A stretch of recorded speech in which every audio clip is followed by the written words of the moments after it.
Hi నమస్తే, welcome to four sides TV. నేను మీ సంపత్ కుమార్. 2009 నుంచి కాంగ్రెస్ తరపున రాజకీయాలలో తన ప్రస్థానం ప్రారంభించి ఆ తర్వాత టీడీపీ పార్టీలో చేరి అంచెలంచెలుగా ఎదుగుతూ బీఆర్ఎస్ పార్టీలోకి, తెలంగాణ రాష్ట్రం ఏర్పడిన తర్వాత బీఆర్ఎస్ పార్టీలోకి వచ్చి 2018లో జరిగినటువంటి ముందస్తు ఎన్నికలలో కోదాడ శాసనసభ నియోజకవర్గం నుంచి ఎమ్మెల్యేగా గెలుపొంది ప్రస్తుతం మనతో పాటు కోదాడలో బీఆర్ఎస్ పరిస్థితి ఎలా ఉంది, అక్కడ అలాగే రాష్ట్రంలో ప్రస్తుత కాంగ్రెస్ పాలనలో ఎలాంటి పరిస్థితులు ఉన్నాయి, ఎలాంటి పరిణామాలు ఎదుర్కోవాల్సి వస్తుంది, దాని గురించి మనతో పూర్తి సమాచారం అందించడానికి, వారి యొక్క స్పందన తెలియడానికి మనతో పాటు కోదాడ బీఆర్ఎస్ మాజీ శాసనసభ్యులు బొల్లం మల్ల యాదవ్ గారు మనతో జూమ్లో అందుబాటులో ఉన్నారు. సార్ నమస్కారం. సార్ నమస్కారం అండి. సార్, ఇక ఏదైతే ప్రస్తుతం మన రాష్ట్రంలో ఏడాది కాంగ్రెస్ పాలనలో ఎలాంటి పరిస్థితులు ఉన్నాయో, సార్ దీనికంటే ముందుగా మీకు happy new year sir. Thank you అండి. మీ ప్రేక్షకులకు కూడా అందరికి, మీకు, మీ సిబ్బందికి, ప్రేక్షకులకి, యాజమాన్యానికి అందరికీ కూడా నూతన సంవత్సర శుభాకాంక్షలు. అయితే సార్, ఇప్పుడు ప్రస్తుతం కాంగ్రెస్ పార్టీ ఏడాది పాలనలో రాష్ట్రంలో ఎలాంటి పరిణామాలు ఉన్నాయి, ఎలాంటి పరిస్థితులు ఉన్నాయి తెలుసుకునే ముందు, మీరు కోదాడ నుంచి 2018లో శాసనసభకు ఎన్నికయ్యారు. తర్వాత 2023లో స్వల్ప ఓట్ల తేడాతో అయితే ప్రత్యర్థి పైన ఓడిపోయారు. దాని గురించి, మీ యొక్క ఓటమి గురించి గల కారణాలు మీరు మీ మాటలు విశ్లేషిస్తే. ఎన్నికలు అయిపోయిన తర్వాత ఈ సంవత్సర కాలంగా అనేక సందర్భాలలో ప్రజలు మార్పును కోరుకుని కేసీఆర్ గారి మీద వ్యతిరేకత భావమో లేకపోతే ఈ ప్రభుత్వం మీద వ్యతిరేకత అని కాకుండా సుదీర్ఘ కాలం పాటు 10 సంవత్సరాలు ఈ ప్రభుత్వాన్ని చూసినాం, మార్చి చూద్దామనే ఒక అభిప్రాయంతో మేము ఓట్లేసినామని చెప్పి అనేక సందర్భాలలో అనేక వర్గాల ప్రజలు వాళ్ళ అభిప్రాయాన్ని వ్యక్తం చేసిన సందర్భాన్ని మనం చూసాం. ఈ సంవత్సర కాలంలో మార్పు కోసం ఎదురు చూసిన ప్రజలు, మార్పు ఏదో జరుగుతుందని భావించిన ప్రజలకి ఏం జరుగుతుంది అనేది ఆలోచిస్తే వాళ్ళు మొండి చేయి చూపించిన తప్ప ప్రజలకి ఇచ్చిన హామీలు ఏ ఒక్కటి కూడా నెరవేర్చుకునే పరిస్థితి లేదు. నెరవేరుస్తారనే నమ్మకం ఈరోజు ప్రజలకి ఏ వర్గానికి కూడా లేదు. ఎక్కడ చూసినా కానీ అక్రమ వ్యాపారాలతోని, 3 పూలు 6 కాయలుగా దౌర్జన్యంతోని, ఎవరు మామూలుగా నోరు మెదిపితే వాళ్ళ మీద అక్రమ కేసులు పెట్టి పోలీస్ స్టేషన్లో పాలు చేసి అధికార దుర్వినియోగానికి పాల్పడుతున్నారు తప్ప వాళ్ళు ఇచ్చిన ఏ ఒక్క హామీని ప్రజలకు ఉపయోగపడే కార్యక్రమాన్ని చేయలేకపోతూ ఉన్నారు. దానికి ఒక్కొక్క రోజు ఒక్కొక్క రకమైన సాకు. ఆడలేక మధ్యలో దర్వాని అన్నట్టు ఈ రాష్ట్ర ప్రభుత్వ ఆర్థిక వనరులు తెలిసి ఒక ప్రతిపక్ష నాయకులుగా ఏ హామీలు ఇస్తే నెరవేర్చుకోగలుగుతాం, ఏ హామీలను మనం నిలబెట్టుకోగలుగుతాం అనే విషయాన్ని మర్చిపోయి అధికారమే పరమావధిగా నోటుకు వచ్చినట్టు హామీలు ఇచ్చి ఇష్టం వచ్చినట్టు మాట్లాడి అధికారంలోకి వచ్చిన కాంగ్రెస్ నాయకులు అది నెరవేర్చడం చేతగాక వాళ్ళ అసమర్థతను బయటికి చెప్పుకోలేక ఈరోజు ప్రతిపక్షం మీద విరుచుకుపడతా ఉన్నారు, అక్రమ కేసులు పెట్టాలని ఆలోచన చేస్తా ఉన్నారు. ఇది దుర్మార్గం. ప్రతిపక్షం మీద కక్ష తీర్చుకోవడానికి కాదు కదా ప్రజలు అధికారం ఇచ్చింది. మీరు ఇచ్చిన హామీలు నెరవేర్చండి, మాటలు నిలబెట్టుకోండి.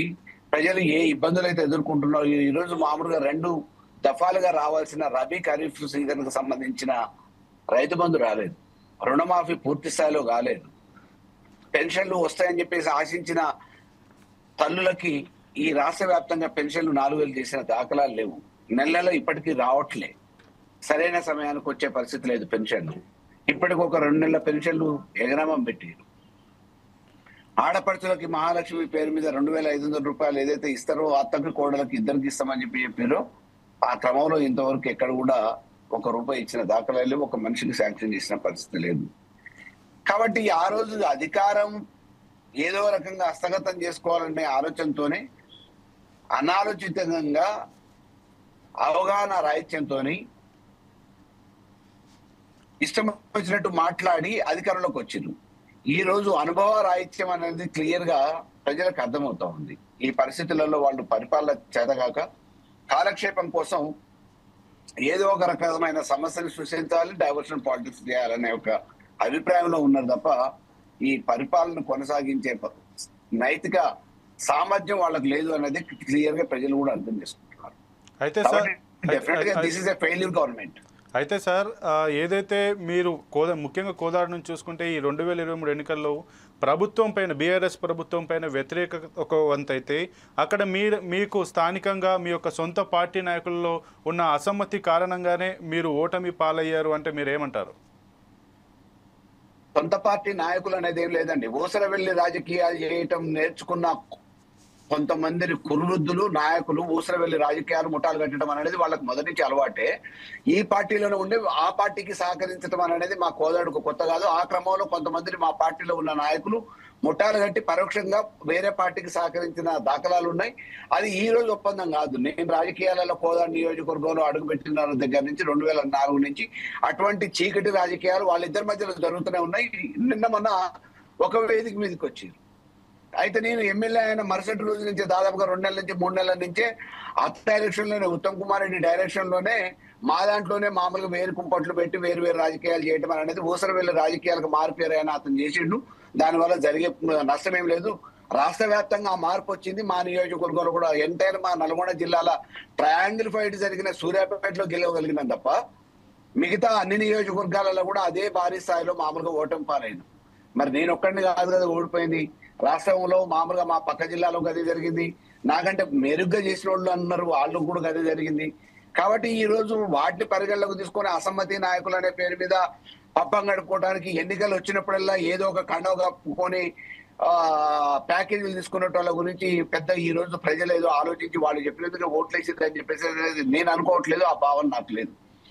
డెఫినెట్ గా ఈ రోజు వేసిన ప్రజలకు ఏం చేసిరు అని అంటే విహారయాత్రల పేరు మీద మామూలుగా అప్పుడు ఇప్పుడు టూరిస్టుల మాదిరిగా కోదాడికి వచ్చిపోతా ఉన్నారు ఉత్తమ దంపతులు. కనీసం ఆడ కాలువ దిగినా రైతుల గురించి పట్టించుకున్న దాఖలాలు లేవు. వరదలు వచ్చి మామూలుగా కోదాడు మొత్తం పట్టణం కొట్టకపోయినా ఇండ్లు ఆగమైపోయినా సమానం పోయినా ఆ రోజు మందలిచ్చిన పరిస్థితి లేదు. కాబట్టి ఈ రోజు మేము ఓట్లేసి ఏం చేసినాం, పాపం చేసినామో పుణ్యం చేసినామా అనేది ప్రజలే చెప్పుకుంటున్నారు. ఇవాళ కోదాడికి ఏదో చుట్టపు చూపుగా ఎప్పుడైనా రావటం, అక్కడ ఎవరికైనా అత్యవసరమైన పరిస్థితి హాస్పిటల్ కానీ ఇంకేదైనా అర్జెంట్ అవసరం అయితే ఆ నుంచి కారు కిరాయి కట్టుకొని హైదరాబాద్ కు రావాల్సిన దుస్థితి ఈ రోజు కోదాడు నియోజకవర్గ ప్రజలకి హుజూర్నగర్లో కూడా వచ్చింది. అది దురదృష్టకరం. ఇవాళ 3 పూలు 6 కాయలుగా అక్రమ వ్యాపారాలు, ఇసుక మాఫియా జరుగుతూ ఉంది, మద్యం వ్యాపారం జరుగుతూ ఉంది, గంజాయి వ్యాపారం యథేచ్ఛగా కొనసాగిస్తున్నారు. ఎవరు ఏం చేసుకుంటా ఏమున్నది, మా జేబులకు పైసలు వస్తున్నాయా లేదా అనేది ఆలోచిస్తున్నారు ఇవాళ కాంగ్రెస్ నాయకులు ఉత్తమ దంపతులు. ఆఖరికి 20 సంవత్సరాలుగా నమ్ముకొని కాలువల మీద లిఫ్ట్ల మీద పనిచేసే వాచ్మెన్లు కానీ లిఫ్ట్ ఆపరేటర్లు కానీ వాళ్ళని నిర్దాక్షిణ్యంగా తీసేసి 1,50,000 2 లక్షలకు ఉద్యోగాలు అమ్ముకొని 300 మందిని పొట్టను కొట్టిన గరుడు ఉత్తమ్ కుమార్ రెడ్డి, ఉత్తమ్ పద్మావతి. 6 కోట్ల రూపాయల కోసం దాదాపుగా 300 మందిని 2 నియోజకవర్గాలలో బలి చేసారు లిఫ్ట్ ఆపరేటర్లని. కాబట్టి ఇంత దుర్మార్గమైన పరిపాలన మామూలుగా చూస్తారని చెప్పేసి ప్రజలు కూడా అనుకోలేదు. వాళ్ళు ఆ రోజు ఆలోచించి ఏం ఆలోచించి ఓట్లు వేసారో వేసిన వాళ్ళకి ఈ రోజు ప్రాయశ్చిత్తం మాకు ఇదా అని చెప్పేసి బాధపడే పరిస్థితి వచ్చింది. డెఫినెట్ గా దెర్ విల్ బి చేంజ్. అయితే సార్ ఇది మీ నియోజకవర్గానికి వచ్చి ముఖ్యంగా కొంతమంది సొంత పార్టీ నాయకులే మీపైన వ్యతిరేకంగా రావడానికి మాత్రం ముఖ్యంగా ఒక మహిళ ఎంపీపీ తన ఇష్టరాజ్యాన తిరుగుతున్నా కూడా మీరు పట్టించుకోలేదు. కేవలం ఆమె ఉనికి నచ్చకనే మీపైన కొంచెం అసమ్మతి, కొంచెం ఒక వ్యతిరేకత వచ్చింది అన్న ఒక వాదనలు వినిపించాయి. దీనిపైన ఏ విధంగా స్పందిస్తారు? ఇప్పుడు నాకంటే ముందున్నోళ్ళు కూడా ఇటువంటి పెత్తనాలు చాలా మందితోని వాళ్ళ దగ్గరున్న వాళ్ళతోని, చుట్టాలతోని, పక్కాలతోని, అనుచరులతో చేపించిన సందర్భాలు ఉన్నాయి. ఈ రోజు ఎవరైతే యాక్టివ్ గా పనిచేస్తారో వాళ్ళ మీద ఏదో రకమైన నెపం మోప దుమ్మెత్తిపోయాలన్న ఉద్దేశంతో బట్టగాల్చి మీద వేయడానికి ప్రయత్నం చేస్తే దానికి మేమేం చేయలేం. కానీ పని చేయడానికి చేతగానోడు పని చేసేటోళ్ళ మీద ఏడిస్తే మనం ఏం చేస్తాం? ఈ రోజు అసమ్మతి అని అంటే ఏ నియోజకవర్గంలో కాలేదు, ఏ నియోజకవర్గంలో గొడవలు కాలేదు, ఏ నియోజకవర్గంలో అసమ్మతి రాగాలు తీయలేదు. తుంగతుర్తి నియోజకవర్గంలో మా పార్టీలో పనిచేసిన ఆయన వేరే పార్టీలో పోయి టికెట్ తెచ్చుకున్నాడు, గెలిచిండు. సూర్యాపేట నియోజకవర్గంలో డిసిఎంఎస్ చైర్మన్ జిల్లా స్థాయిలో ఉన్న నాయకుడే మామూలుగా విభేదించిండు, బయటకు వచ్చిండు, ఆడ కూడా జరిగింది. ఏ నియోజకవర్గంలో కాలేదు. కొంతమందిని మామూలుగా బయటోళ్ళు పెట్టిన పంచాయతీ, కొంతమంది మిగిలిన పార్టీలు ఉన్న నాయకులు కూడా పంచాయతీలు పెట్టి అసమ్మతుల పేరు మీద కాలయాపన చేసి ఉన్న పార్టీలో డిస్టర్బ్ చేయాలనే ఆలోచనలు కూడా చేసిన సందర్భాలు ఉన్నాయి. ఇది రాజకీయాలలో సహజమే. ఇది నా ఒక్క నియోజకవర్గంలో ఏదో జరిగింది, అది మామూలుగా వేరే వాళ్ళకి పెత్తనం అని అంటే ఎవరికి పెత్తనం ఇచ్చినా వారి పరిధిలో వాడు పనిచేసుకుంటే పెద్ద ఇబ్బంది లేదు కదా. అట్లా అందరికీ అవకాశం ఇచ్చినాం. ఇచ్చిన అవకాశం చేసుకోలేనోడు ఇంకొకళ్ళ మీద ఏడిస్తే దానికి మనం ఏం చేయగలుగుతాం?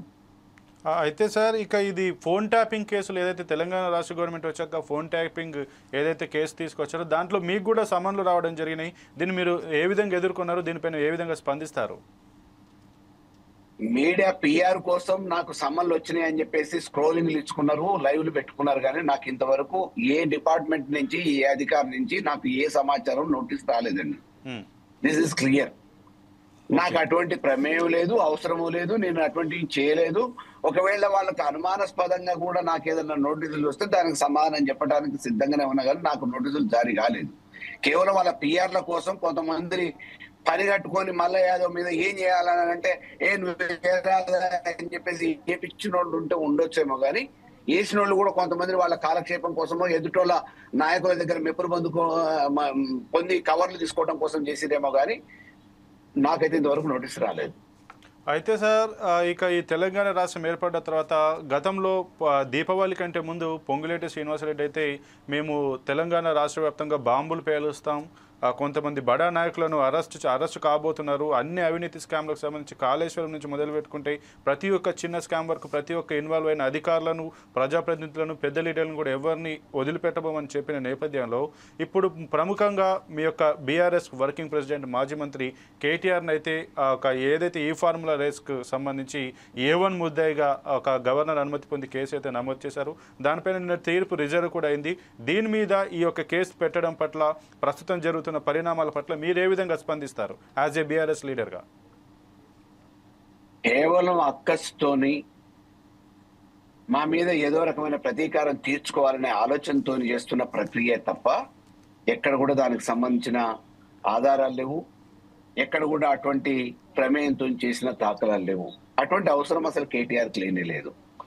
కేవలం ఏదో రకమైన నెపం నెట్టి బదనాం చేయాలి, లేకపోతే వ్యక్తిగతంగా కక్ష తీర్చుకోవాలనే ఆలోచన చేస్తున్న ప్రయత్నమే ఇది. దానికి సంబంధించి న్యాయ పోరాటం చేయడానికి సిద్ధంగా ఉన్నాం. న్యాయస్థానాలలో మేము సంప్రదింపులు జరిగినాయి. ఇప్పుడు ఆల్రెడీ వాదనలు జరిగినాయి, తీర్పులు కూడా రిజర్వ్ చేయడం జరిగింది. ఒకవేళ మనకి శిక్షలు అంటూ జరిగితే నిజంగా న్యాయస్థానాలలో శిక్షలు పడతాయి, ప్రజాక్షేత్రంలో శిక్షలు పడతాయి. అంతిమ తీర్పు ఇవ్వాల్సింది ప్రజలు, మనకి రాజకీయాలలో ఉన్న వాళ్ళకి, ప్రజాప్రతినిధులకి. కాబట్టి ఈ ప్రజాక్షేత్రంలో ప్రజలు ఇచ్చే తీర్పే అంతిమ నిర్ణయం. కాబట్టి డెఫినెట్ గా మాకు అటువంటి అవసరం లేదు. రాజకీయ కక్షతోని, వాళ్ళ దురదతోని మా మీద ఇటువంటి కేసులు బనాయించాలని ఆలోచన చేస్తున్నారు. అది ఏమి లేకుండా ఆల్లేదు సూర్యులు లేదు కొడుకు పేరు సోమలింగం అన్నట్టు అది ఏమీ లేకుండా రేపు మా ఆటం బాంబులు పేలుతాయని చెప్పేసి పొంగులేడి చెప్పడం మీద ఆయన పోలీస్ అధికారా, సిబిఐ అధికారా, ఈడీ అధికారా, మంత్రా? ఆయన స్థాయిని మర్చిపోయి మాట్లాడుతున్నాడు. ఆ బాంబులన్నీ ఆటం బాంబులు అనుకున్నాయన్నీ తుస్సు బాంబులు, మిరపకాయ బాంబులు అయిపోయినాయి. చూస్తాం కదా మనం ఎన్ని కేసులలో ఇరికియాలనే ప్రయత్నం చేసి ఆఖరికి ఇంటి దగ్గర ఫంక్షన్ చేసుకుంటే, దీపావళి ఫంక్షన్ చేసుకుంటే ఆ దీపావళి కుటుంబ సభ్యులు చేసుకునే ఫంక్షన్ కూడా డిస్టర్బ్ చేయాలనే ఉద్దేశంతో ఏదో రకంగా అక్రమంగా ఇరికియాలనే ఆలోచనతో డాగ్ స్క్వాడ్ తో సహా తీసుకొని పోయి హంగామా చేసే ప్రయత్నం చేసింది. ఏమైంది? ప్రజలందరూ చూసారు, ఈ రాష్ట్ర ప్రజలు, దేశమంతా చూసింది. ఈ రోజు ఏదో రకంగా ఫార్ములా ఈ రేస్ అని అంటాడు. సొంత నియోజకవర్గంలో రైతుల గురించి ఆలోచించిన రేవంత్ రెడ్డి ఇవాళ ఏదో ఒక పేరు మీద మామూలుగా కేసులలో ఇరికిచ్చేసి రాజకీయ కక్షతోని ఇంకేదో ఇబ్బంది పెట్టాలని ఆలోచన చేయడం తప్ప పరిపాలన మీద ఆ దృష్టి ఏదో పెట్టరాదు. ఆ నేర్చుకునేది ఏదో మామూలుగా ఆడ ఈడ పోయి మామూలుగా ఈ రాష్ట్ర పరువు తీసినట్టు మాట్లాడరాక రాష్ట్ర పరువు తీసే బదులు ఆ నేర్చుకునేది ఏదో ఆ కేసుల గురించి చదివి ఇరికియటానికి గురించి ఏం చేయాలని ఆలోచన చేసేది. ఆ ఆలోచన ఏదో రాష్ట్ర బాగు కోసం చేస్తే ప్రజలకు మేలు చేయడం కోసం. కేవలం వ్యక్తిగతంగా కక్ష సాధింపుల చర్యల్లో భాగమే తప్ప ఇందులో ఏం చేయగలిగేది ఏం లేదు. దీనివల్ల వచ్చే నష్టం కూడా ఏం లేదు. డెఫినెట్ గా దేనైనా ఫేస్ చేయడానికి సిద్ధంగా ఉన్నాం. అయితే సార్, ఇప్పుడు అసెంబ్లీకి సంబంధించి బీఆర్ఎస్లో ఎల్పీ లీడర్ హరీషా లేక కేటీఆర్ అనే సమాధానం, వీరిద్దరిలో ఎవరనే సమాధానం వస్తుంది. యాజ్ బీఆర్ఎస్ నాయకుడిగా మీరు ఎవరి పేరు రికమెండ్ చేస్తారు? అసలు ఎవరు ఎల్పీ లీడర్ ఎవరు బీఆర్ఎస్ నుంచి? అసలు ఇలా తెలంగాణలో పరిపాలన ఉంది, రేవంత్ రెడ్డి గవర్నమెంట్ సర్కారు నడుస్తుంది అనేది ఉందా అండి? అసలు ఆయన ముఖ్యమంత్రి లెక్క ఉన్నాడా? ముఖ్యమంత్రి ఎవరు, మంత్రులు ఎవరు తెలియని అయోమయ పరిస్థితులలో ఉంది. హెలికాప్టర్ల కోసం కొట్లాడుతున్నారు, వాళ్ళ పోర్ట్ఫోలియో గురించి కొట్లాడుతున్నారు, అందిన కాడికి దోసుకోవడానికి కొట్లాడుతున్నారు. ఆయన జూనియర్, ఆయనది ఉన్నది మామూలుగా మేమైనా సీనియర్లో ఏదో అదృష్టం కలిసి వచ్చింది, టైం కలిసి వచ్చింది, ఆయన అయింది అని చెప్పేసి ముఖ్యమంత్రిని లెక్క చేసే పరిస్థితి లేదు. ఫస్ట్ వాళ్ళది వాళ్ళు చక్కదిద్దుకుంటూ అయిపోయాయి. మా పార్టీకి నిర్మాణం ఉంది, ఉద్యమ నాయకుడు ఉన్నాడు మాకు కేసీఆర్ గారు. వారి సూచనల మేరకు, వాళ్ళ నిర్ణయాల మేరకు ఎవరు నాయకుడు కావాలనేది వాళ్ళు ఏ నిర్ణయం చేస్తే దానికి కట్టుబడి పనిచేయడానికి కింద నాయకత్వం ఉంటుంది. కాబట్టి మా దాంట్లో అటువంటిది ఏం లేదు. వాళ్ళ నాయకత్వాన్ని, వాళ్ళ పరిపాలనని, వాళ్ళ మంత్రివర్గాన్ని, వాళ్ళ శాసనసభ్యులు చక్కదిద్దుకుంటూ అయిపోయాయి. ఇవాళ హెలికాప్టర్ల కోసం కొట్లాడుకుంటున్నారు. అసెంబ్లీలకి తాగొస్తున్నారు, ఆధిపత్యం కోసం పోరాడుతున్నారు, పిల్లల కోసం కమిషన్ల కోసం పోటీలు పడుతున్నారు. ఇక వాళ్ళు కూడా మా గురించి మాట్లాడితే ఎట్లా? అసెంబ్లీలో ఎవరు నాయకుడు ఉండాలి? మేము మాట్లాడే నాయకులకు సమాధానం చెప్పండి. మీరు అసలు మాట్లాడే నాయకులకి సరైన సమాధానం చెప్పలేని అసమర్థత ఉన్న ఈ ప్రభుత్వంలో ఉన్న కేబినెట్ మంత్రులు ఈరోజు మా గురించి మాట్లాడేది ఎట్లా? అయితే మల్ల యాదవ్ గారు, ఈ మీ ప్రభుత్వం హయాంలో ధరణి ఏదైతే బీఆర్ఎస్ గవర్నమెంట్ తీసుకొచ్చిందో ఆ ధరణిలో చాలా వరకు అక్రమాలు, అవినీతి జరిగింది. ఎవరి ఇష్టారీతిన వాళ్ళు భూమి మార్చుకున్నారు. గతంలో ఎవరైతే వెళ్ళిపోయారో దున్నేవాడికే భూమి అంటూ ఇచ్చిందో ఆ భూమిని మళ్ళీ పెత్తందారులు మళ్ళీ వాళ్ళు ఈ ధరని యూజ్ చేసుకున్నారు. అందుకే మేము దాని పేరు భూభారతిగా మారుస్తున్నాం, ఇది ధరని తీసివేస్తామంటూ కూడా ఏదైతే వాళ్ళు అసెంబ్లీలో పేరు మార్చారో దానికి సంబంధించి మీరు ఎట్లా స్పందిస్తారు? ధరణి మంచిదా కాదా అనేది, ఈ భూభారతి మంచిదా ధరణి మంచిదా అనేది రేపు ప్రజలు నిర్ణయిస్తారు, రైతులు నిర్ణయిస్తారండి. ఎందుకంటే ఏదైనా కొత్త విధానం అప్పుడెప్పుడో బ్రిటిష్ కాలం నాడు పెట్టిన విధానాన్ని మార్చి ఈరోజు కొత్త విధానాన్ని పరిచయం చేసి ప్రజలకి మేలైన సేవ అందించడానికి, ఎటువంటి భూ ఆక్రమణ జరగకుండా, పేర్ల మార్పిడి జరగకుండా, రైతుకి ప్రజలకి భూమి ఉన్న వాళ్ళకి భూస్వాములకి కానీ మామూలుగా ఆ భూమి ఉన్న పట్టాదారులకు కానీ ఒక భరోసా కల్పించడానికి ప్రవేశపెట్టిన ధరణి మంచిదా? భూభారతి పేరు మీద మళ్ళీ రికార్డులు మార్చడానికి విఆర్ఓ వ్యవస్థని పెంచి పోషించి మామూలుగా అక్రమంగా ఎవరు పడితే వాళ్ళు రాత్రికి రాత్రి పేర్లు మార్చుకోవడానికి ఉపయోగపడే భూభారతి పనికొస్తుందా అనేది ప్రజలు నిర్ణయిస్తారు, రైతులు నిర్ణయిస్తారు. మేము ప్రభుత్వ పరంగా ఒక విధాన నిర్ణయం తీసుకున్నాం. ఆ రోజు అధికారులు ఉన్నారు, మెజార్టీ శాసనసభ్యులు ఉన్నారు, చట్టాన్ని చేసినాం. ఆ చట్టాన్ని ఈ రోజు మార్చేసి మీ మెప్పు కోసం ఇవాళ మేము వచ్చిన అధికారంలో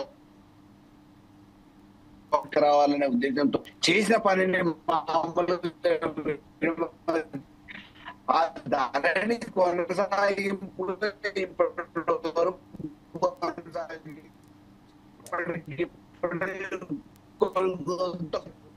వస్తున్నాయి.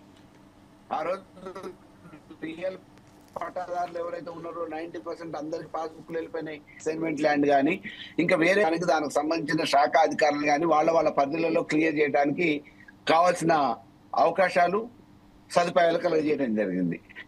వాటిని సరిదిద్ది ఈరోజు ధరణిలో ఏమైనా ఒకవేళ లోపాలు ఉంటే ఆ లోపాలని ఆ పథకాన్ని తీసేసాం, ధరణి అనేది లేదు, మళ్ళా పాత సిస్టమే అని అంటే పాత సిస్టంలో లబ్ధి పొందుతారా లేదా అనేది ప్రజలు ఇవ్వలేకపోతే రేపు నిర్ణయం చేస్తారు. ఇక ఒక ఉమ్మడి నల్గొండ జిల్లా వాసిగా, మీరు ఉమ్మడి నల్గొండ జిల్లాకు చెందిన వ్యక్తిగా, ఏదైతే మూసి పునరుజ్జీవం పేరుతోటి హైదరాబాద్లో ఉన్నటువంటి ఆ పరివాహక ప్రాంతాల్లో ఉన్న ఇళ్లను తొలగిస్తూ వారికి మేము పునరావాసం కల్పిస్తాం, కొంత బెనిఫిట్ కింద వాళ్ళకు అమౌంట్ ఇస్తామని చెప్పిన విషయంలోనైతే మీ బీఆర్ఎస్ పార్టీ అయితే దాన్ని పూర్తిగా వ్యతిరేకిస్తూ వస్తుంది. కానీ ముఖ్యంగా మూసి వల్ల నష్టపోయేది మాత్రం మనం ఉమ్మడి నల్గొండ జిల్లా సంబంధించినటువంటి ప్రజలు. ఎందుకంటే ఇక్కడ పండేటువంటి పంటలు కావచ్చు, చేపలు కావచ్చు, ఇతరత్ర కావచ్చు, పట్టణంలో ఇల్లు పడగొడుతున్నారు. దానికి ఓకే, కానీ నష్టపోతుంది అక్కడ ఉన్నటువంటి వ్యర్థ రసాయనాల వల్ల నష్టపోతుంది ముఖ్యంగానైతే ఉమ్మడి నల్గొండ జిల్లా ప్రజలే. దీన్ని మీరు ఉమ్మడి నల్గొండ జిల్లా వాసిగా అలాగే బీఆర్ఎస్ నాయకుడిగా ఏ రకంగా చూస్తారు? విషవాయువులు వచ్చిన, రసాయనాలు వెదజల్లిన, ఇంకేమైనా మామూలుగా ఫ్యాక్టరీల నుంచి వచ్చిన లీకేజ్ వాటర్ అందులోకి వచ్చి కలిసినా దానివల్ల నష్టం జరుగుతుందో దాన్ని ఏ రకంగా నివారించాలనేది ఆలోచన చేయాలి. కానీ ఆ నష్ట నివారణ ప్రక్రియలో భాగంగా దానికి అదనంగా ప్రజలకు ఇబ్బంది కలిగేటట్టు ఎప్పటి నుంచో స్థిర నివాసాలు ఏర్పరచుకున్న వాళ్ళని కూలగొట్టి రోడ్డు పాలు చేస్తామని అనటం అనేది చాలా దురదృష్టకరమైన సంఘటన. ఇంతకంటే నికృష్టమైన చర్య ఇంకోటి లేదు. డెఫినెట్ గా ఒకవేళ అందులో రసాయనాలు కలుస్తున్నాయి, కలుషితం అవుతుంది, దానివల్ల ఇబ్బందులు పడుతున్నారు. దానికి ఈరోజు ఫిల్టర్స్ ఉన్నాయి, ఎస్టీపీ ప్లాంట్స్ ఉన్నాయి, ఇంకా చేయడానికి అవసరమైన కింద అండర్ గ్రౌండ్ లో టన్నల్స్ వేసుకుంటూ పోవచ్చు. ఈ రోజు కొన్ని వేల గెలియన్ల వాటర్లని టన్నల్స్ ద్వారా తీసుకొస్తున్నాం మనం. అటువంటి ఈ మూసి వాటర్ ను కూడా టన్నల్స్ ద్వారా వేరు మార్గాల ద్వారా ప్రజలకి, అక్కడ ఉన్న స్థిర నివాసాలు ఏర్పరచుకున్న వాళ్ళకి, మూసి బాధితులకి, మూసి ప్రవాహంలో ఉన్న ఆ ఏరియా వాళ్ళకి ఎటువంటి నష్టం జరగకుండా చేసేందుకు అనేక రకమైన మార్గాలు ఉన్నాయి. వాటిని ఏమి ఆలోచించకుండా ప్రైవేటు కంపెనీల మెప్పు పొందడానికి, కమిషన్లు తీసుకోవడానికి, వాళ్ళ మెప్పు కోసం సామాన్యులను ఇబ్బంది పెట్టే ప్రక్రియలో భాగంగా ఇల్లు కూలగొట్టాలనే ఒక నిర్ణయం తీసుకోవడం అనేది దురదృష్టకరం. దీన్ని ప్రజలు అడ్డగిస్తూనే ఉన్నారు. ఆ నష్టపోతున్న రైతులకి, ప్రజలకి అండగా మా బీఆర్ఎస్ పార్టీ గులాబీ జెండా అండగా ఉంటుంది. అయితే ఇక మీ బీఆర్ఎస్ హయాంలో ఏదైతే ప్రతిష్టాత్మకంగా చేపట్టినటువంటి కాళేశ్వరం కావచ్చు, మిషన్ భగీరథ కావచ్చు, మిషన్ కాకతీయ కావచ్చు, మిగతా ఏవైతే ఈ డెవలప్మెంట్ ప్రాజెక్ట్స్ ఉన్నాయో వీటిలో చాలా మటుకు అవినీతి జరిగింది. కాళేశ్వరం మేడిగడ్డ ప్రాజెక్ట్ అయితే అరకొరగా కట్టారు, అందుకే అది కట్టిన 3 సంవత్సరాల లోపల కూలిపోయిందంటూ ఇలా అనేక రకాల ఆరోపణలు అయితే ముఖ్యంగా కాంగ్రెస్ గవర్నమెంట్ చేసింది. ముఖ్యంగా కాంగ్రెస్ గవర్నమెంట్లోకి రావడానికి కూడా కారణం ఈ మేడిగడ్డ ప్రాజెక్ట్ అనే వివాదం అనేది కూడా కాళేశ్వరం మీదనే ఎక్కువ ఫైట్ చేస్తూ దాన్ని లైమ్ లైట్లోకి వచ్చింది. సో దీన్ని మీరు బీఆర్ఎస్ నాయకుడిగా మీ ప్రభుత్వ హయాంలో ఇవి జరిగాయి కాబట్టి ఇందులో అసలు అవినీతి జరిగిందా జరగలేదా, ఒకవేళ జరిగితే ఎంత మేరకు జరిగి ఉంటుంది, లేకపోతే అసలు ఈ ఆరోపణలను ఏ రకంగా ఖండిస్తారు మీరు? ఆర్టీఐని అడ్డం పెట్టుకొని బ్లాక్ మెయిల్ చేసే రాజకీయాల చాకచక్యం ఉన్న కాంగ్రెస్ నాయకులు, అది ఉత్తమ్ కుమార్ రెడ్డి గాని రేవంత్ రెడ్డి గాని, ఆ రోజు నిజంగా అటువంటి అవినీతి జరిగితే ఎందుకు నిరూపించలేకపోయారు, ఎందుకు మామూలుగా దాని మీద ఉద్యమం చేయలేకపోయారు, ఎందుకు దాని మీద చర్చ చేయలేకపోయారు, దానికి సంబంధించిన వివరాల్ని బహిర్గతం ప్రజలకు ఎందుకు చేయలేకపోయారండి? ఈ రోజు అధికారంలోకి రాగానే కాళేశ్వరంలో అది జరిగింది, ఇక్కడ ఈ ప్రాజెక్టు ఇది జరిగిందని చెప్తా ఉన్నారు. ఆ పచ్చకళ్ళు ఉన్న వాళ్ళకి దేశమంతా పచ్చగానే అవపడుతున్నట్టు లోకమంతా వాళ్ళకి అవినీతి అని అంటే వాళ్ళకి కేర్ ఆఫ్ అడ్రస్ కాబట్టి అవినీతి వాళ్ళు చేసేటోళ్ళు అందరూ ఆ రకంగా అవపడుతున్నారేమో కానీ మాకు అవినీతి చేసే అవకాశం లేదు. ఆ ప్రాజెక్టు కాస్తే 1,00,000 కోట్లు అయితే 1,00,000 కోట్ల కుంభకోణం అయిందని అంటే ఎవడన్నా మామూలుగా చెప్తే ఇది పాత సామెత ఉంటది కదా, చెప్పేటోనికి వివరం లేకపోతే ఎన్నేటోనికన్నా వివరం ఉండాలని అన్నట్టు ఈ రోజు ప్రజలు ఆలోచిస్తూనే ఉన్నారు. వాళ్ళు చెప్పే దాంట్లో ఎక్కడ నిజాయితీ లేదు, వాస్తవం లేదు అని అనేది ప్రజలు కూడా నిర్ధారణకు వచ్చారు. ఇవాళ పంటలు పండటానికి కూడా అదే కాళేశ్వరం దిక్కైంది అనేది కూడా ప్రజలు నిర్ధారణకు వచ్చారు. డెఫినెట్ గా వాళ్ళ పబ్బంగా ఆడుకోవడానికి ఏదో అధికారం వచ్చింది కాబట్టి ఎదుటోళ్ళ మీద బురద తల్లే ప్రయత్నం చేస్తున్నారు తప్ప ఇవాళ చేసిన పనులన్నీ మంచివి, వేరే వాళ్ళు చేయని మంచివి కాదని అంటే ఎట్లా? ఇప్పుడు 1,39,000 కోట్ల రూపాయల అప్పు చేసిరు, ఏం చేసిరు మరి? ఈ లెక్కన ఈ 5 సంవత్సరాలలో ఎంత అప్పు కావాలి ఈ రాష్ట్రానికి? మేమన్నా తీసుకొచ్చి ప్రొడక్టివిటీగా అవపడే మామూలుగా ప్రాజెక్టులు కట్టినాము, ఇంకోటి రిటర్న్స్ వచ్చే వాటి కట్టినాము. ఇవాళ రైతులకు మేలవుతుంది, ధాన్యం దిగుబడి పెరిగింది, వ్యవసాయం పెరిగింది, అనేక రంగాలుగా అభివృద్ధి చేయడానికి ఈ రోజు ఫ్రీ ఎలక్ట్రిసిటీ ఇచ్చినాం. మరి మీరు 1,39,000 కోట్లు కేవలం 11-12 నెలల్లో అప్పు చేసిన వాళ్ళు ఇంకా మిగతా 5 సంవత్సరాలలో ఎంత అప్పు చేస్తారు? ఈ రోజు రాష్ట్ర ఆదాయం పెరిగిందా తగ్గిందా అనేది ఆలోచిస్తే అన్ని శాఖలలో ఆదాయం తగ్గింది తప్ప పెరగలేదు. అయితే రియల్ ఎస్టేట్ పడిపోయింది. ఏదైతే మీరు 1,39,000 కోట్లు అప్పు తెచ్చారు అని మీరు అంటున్నారు, దాంట్లో సగం మీరు చేసిన అప్పులకు వడ్డీ కట్టడానికే సరిపోతుంది. మీరు ఆ మేరకు చేశారు, మీరు ప్రాజెక్టులు నాసిరకం ప్రాజెక్టులు కట్టారు, అవి కూలిపోతున్నాయి. కానీ 7 లక్షల మేర అప్పు చేశారు, 7 లక్షల కోట్ల మేర అప్పు చేశారు. సో దానికి మేము తెచ్చిన 1,39,000 కోట్లలో సగం ఇంట్రెస్ట్గా పోతుందంటూ కూడా వాళ్ళైతే చెప్పుకోవాల్సినటువంటి పరిస్థితి. దీన్ని ఎట్లా చూస్తారు? గవర్నమెంట్ అనేది కంటిన్యూస్ ప్రాసెస్ అండి. ఇవాళ అధికారంలో వాళ్ళు ఉంటారు, రేపు మేము వస్తాం, గతంలో మేము ఉన్నాం, ఇవాళ వాళ్ళు వచ్చిర్రు. అధికారంలో ఉన్నప్పుడు అప్పులైనా ఆస్తులైనా ఆదాయమైనా వాటిని కంటిన్యూ చేయటం అనేది బాధ్యత. ఎవరి కోసం అప్పులు చేసిరు, ఏం చేసిరు అనేది ఆయాల మీ మాదిరిగానే అసెంబ్లీలో ఎమ్మెల్యేలు ఏదైతే ఉన్నారో దాని ప్రకారం చట్టాలు చేసి తీర్పులు చేసి నిర్ణయాలు తీసుకొని ఈ రాష్ట్ర అభివృద్ధి కోసం నిర్ణయాలు చేసి మామూలుగా చేయడం జరిగింది. దాని ఫలితాలు ఏ రకంగా ఉన్నాయనేది ఒకటే రోజు తెల్లారే తెలియదు కదా.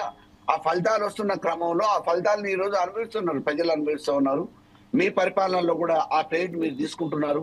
ఇవాళ థర్మల్ పవర్ మిర్యాలగూడలో యాదాద్రి థర్మల్ పవర్ ప్రాజెక్టు నిన్న పోయి కొబ్బరికాయలు కొట్టించాలంటే అది ఎన్ని సంవత్సరాల నుంచి మొదలు పెట్టింది, ఎవరి హయాంలో మొదలు పెట్టింది, ఎవరు పూర్తి చేసిరు, దానివల్ల ప్రతిఫలం ఏంది? ఇవాళ కాంట్రాక్ట్ల కోసం పోటీలు పడుతూ ఉన్నారు. బట్టి విక్రమార్క, ఉత్తమ్ కుమార్ రెడ్డి నెలకు 100 కోట్ల రూపాయల సిమెంట్ యాష్ ని అమ్మటానికి, సిమెంట్ ఫ్యాక్టరీలకు పంపించడానికి పోటీ పడుతున్నారు. వచ్చే ఆదాయం గురించి ఆలోచిస్తున్నారు. కానీ ఇది చేయడానికి ఎంత అప్పయింది, దానికి ఎంత ఇబ్బంది జరిగింది, వాటన్నిటిని అధిగమించి ఈ రోజు కేసీఆర్ గారు ఏ రకంగా చేశారు అనేది ప్రజలకు చెప్పట్లేదు. వాళ్ళు ఏదో రాగానే రెడీమేడ్ గా మేము తయారు చేసి పెట్టినాం కాబట్టి కొబ్బరికాయలు కొట్టి మేము చేసిన కాంతా అని చెప్పేసి క్రెడిట్ వేసుకోవడానికి, ఖాతాలు వేసుకోవడానికి ప్రయత్నం చేస్తూ ఉన్నారు. ఇది దురదృష్టకరం. గవర్నమెంట్ అనేది కంటిన్యూస్ ప్రాసెస్. ఆ రోజు మేము చేసిన ఎన్నో ఫలితాలను ఈ రోజు రాష్ట్ర ప్రజలు అనుభవిస్తూ ఉన్నారు. ఆ క్రెడిట్ మీకు కూడా వస్తుంది.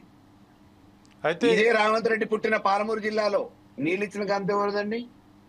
ఇదే కాంగ్రెస్ హయాంలో కాంగ్రెస్ పాలనలో ఈ రాష్ట్రం దిగాలు పడ్డది కదా, దివాలా తీసింది కదా, ఎడారిగా మారింది కదా. ఆ రోజు నీళ్లు లేక వలసల పాలైనాం కదా, కూలి దొరక్క ఇబ్బంది పడి పట్టణాలకు వలసపోయినాం కదా. 10 ఎకరాలు 20 ఎకరాలు ఉన్న రైతు ఉన్న ఊర్లో పని చేసుకోవడానికి పని దొరక పట్టణాలకు పోయి సుతారు వేసీలుగా కూలీలుగా పనిచేసిన అనుభవాలు ఉన్నాయి కదా. మరి ఈ రోజు అటువంటి పరిస్థితి లేకుండా తెలంగాణను తీర్చిదిద్దిన ఘనత కేసీఆర్ కాదా, బీఆర్ఎస్ కాదా? అయితే ఇంకోటి ముఖ్యంగా ఏదైతే మీరు అధికారంలో ఉన్నప్పుడు రైతు బంధు ఏదైతే తీసుకొచ్చారో ఆ రైతు బంధుని అయితే రైతు భరోసాగా మారుస్తూ ఈ సంక్రాంతి తర్వాత ఏడాదికి 15,000 రూపాయలు మేము రిలీజ్ చేస్తామంటే అయితే వాళ్ళు ప్రకటించినటువంటి పరిస్థితి. కానీ దాంట్లో ఏదైతే పిఎం కిసాన్ సమ్మాన్ ఏదైతే ఉందో దానికి అన్వయిస్తూ దాదాపు 70 లక్షలుగా ఉన్నటువంటి అర్హులను కూడా 30 లక్షలకు కుదించే ప్రయత్నం చేస్తున్నారు. అందులో గవర్నమెంట్ ఎంప్లాయీస్కి, ట్యాక్స్ పేయర్స్కి వీళ్ళకి మాత్రం వర్తించమంటూ చెప్తున్నారు. ఇక మీ హయాంలో మాత్రం ఆ చెట్టుకు పుట్టకు వాకు వంక కూడా ఇచ్చారు. అది మేము చేయదలుచుకోవట్లేదు, నిజమైన అర్హులకే మేము ఇస్తాము అని అంటున్నారు. దీన్ని ఎంత మేరకు ఇంప్లిమెంట్ చేసే అవకాశం ఉంది? దీని గతంలో మీ హయాంలో జరిగింది వాస్తవమేనా? దీన్ని ఏ విధంగా చూస్తారు? ఇప్పుడు చేతగాని అసమర్థులు మాట్లాడే మాటలండి. ఒకవేళ మేము చేసినది ఒకవేళ మిస్యూజ్ అయింది అని అంటే మీరు చేయగలిగింది ఏందో విత్ ఇన్ షార్ట్ పీరియడ్ లో వెంటనే మామూలుగా ఒక నిర్ధారణకు వచ్చి చెల్లింపులు చేయాలి. ఇవాళ అది ఇది చేయకుండా 2 సీజన్లు పోయిన తర్వాత ఖరీఫ్ రవి పోయిన తర్వాత ఇప్పటికి ఈయడానికి చేతగాక గూళ్ళకి ఇచ్చిర్రు, బీళ్ళకి ఇచ్చిర్రు, గుట్టలకి ఇచ్చిర్రు, రప్పలకి ఇచ్చిర్రు, రాళ్ళకి ఇచ్చిర్రు అని చెప్పేసి సాకులు చెప్పే ప్రయత్నం ఎందుకు చేస్తారు? మీరు ఇవ్వాలనుకునేది ఏదో ఇచ్చేయండి, మరి అది కూడా ఎందుకు కాలయాపన చేస్తున్నారు?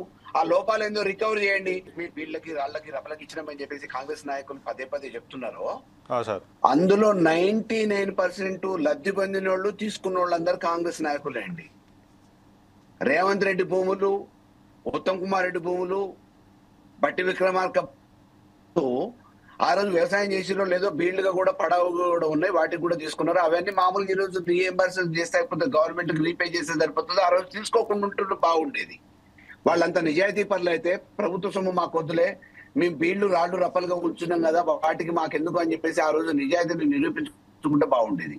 ఈ రోజైనా నిజాయితీని నిరూపించుకొని అవి అన్ని బ్యాక్ చేస్తే ఆ రికవరీ చేయాల్సిన పరిస్థితి వస్తే నిజంగా కాంగ్రెస్ నాయకులనే రికవరీ అవుతాయి. ఇప్పుడు ఆ చిట్టా కూడా తీయండి, బినామీ ఆస్తులన్నీ బయటకు వస్తాయి. ఓకే ఓకే అయితే సార్ ఇప్పుడు ఏదైతే వాళ్ళు అంటున్నారు మరి రైతు భరోసా ఇస్తామంటున్నారు, అది ఇంప్లిమెంట్ చేయడంలో ఎంతవరకు సాధ్యమవుతుందని మనం భావించవచ్చు? వాళ్ళు ఇవ్వలేక ఆడలేక మధ్యలో జరవన్నట్టు ఇయ్యలేక ఈయటం చేతగాక వాళ్ళ అసమర్థతను బయట పెట్టుకోలేక రేపిస్తాం ఎల్లుండి ఇస్తాం అని చెప్పేసి ఒకరోజు చెప్పటం, ఒకరోజేమో 2 ఎకరాల 4 ఎకరాల అనటం, కొంతమంది ఏమో ఇన్కమ్ ట్యాక్స్ వాళ్ళకి ఇవ్వమనటం, ఉద్యోగస్తులకి ఇవ్వమని చెప్పటం.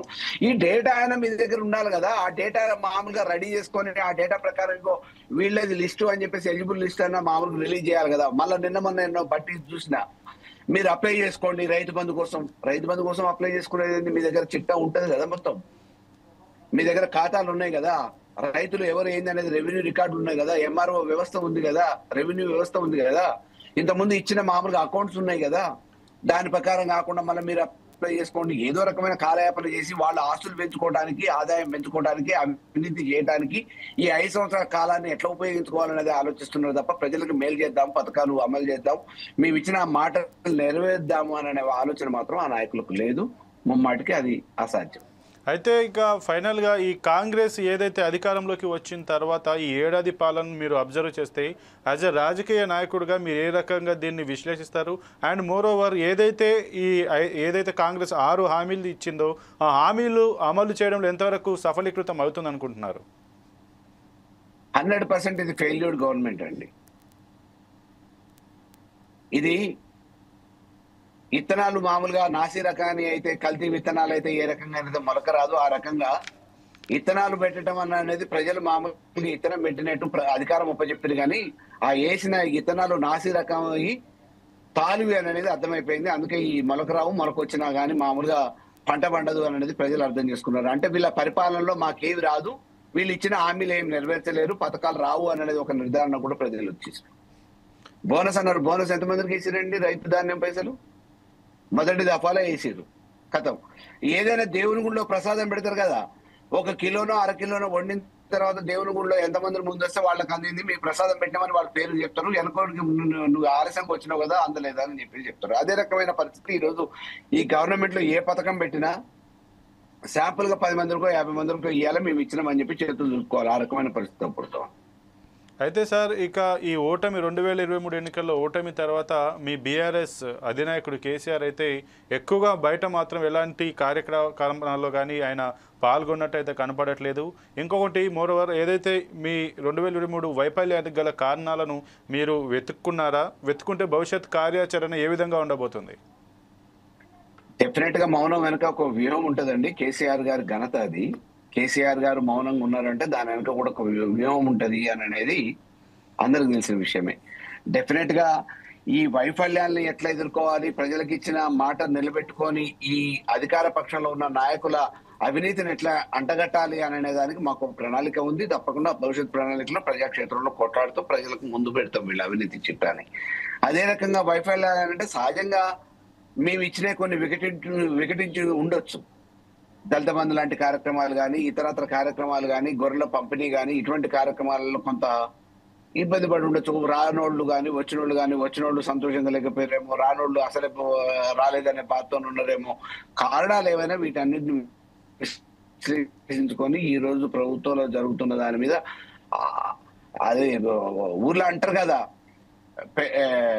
పెట్టేటమ్మా మామూలుగా ఎంతో అంతో పెడుతుండే, ఇవాళ ఏదో ఊహించి మామూలుగా వీళ్ళ దగ్గరికి వస్తే అది కూడా పెట్టకపోయి ఆశలు పెట్టుకుంటా అని అన్నట్టు వీళ్ళ మీద ఏదో ఆశలు పెట్టుకొని ఆ ప్రభుత్వం కాదు ఈ ప్రభుత్వానికి వేస్తే ఏమవుతుంది అని అనుకుంటే ఇవాళ చెప్పు చేతికి ఇచ్చేదని చెప్పి ప్రజలు చెప్పుకుంటూ ఉన్నారు. కాంగ్రెస్ పాలన జరిగేది లేదు, మొండిచ్చే తప్ప ఇంకోటి కాదు అనేది ప్రజలు చర్చించుకుంటున్నారు. Okay, thank you sir. మీ యొక్క అమూల్యమైన సమయాన్ని మాతో కేటాయించి మీ యొక్క అనుభవాలను అలాగే మీ భవిష్యత్ కార్యాచరణ మా 4 Sides టీవీ తోటి పంచుకున్నందుకు మరొకసారి మీకు ధన్యవాదాలు. చూస్తూనే ఉండండి 4 Sides టీవీ.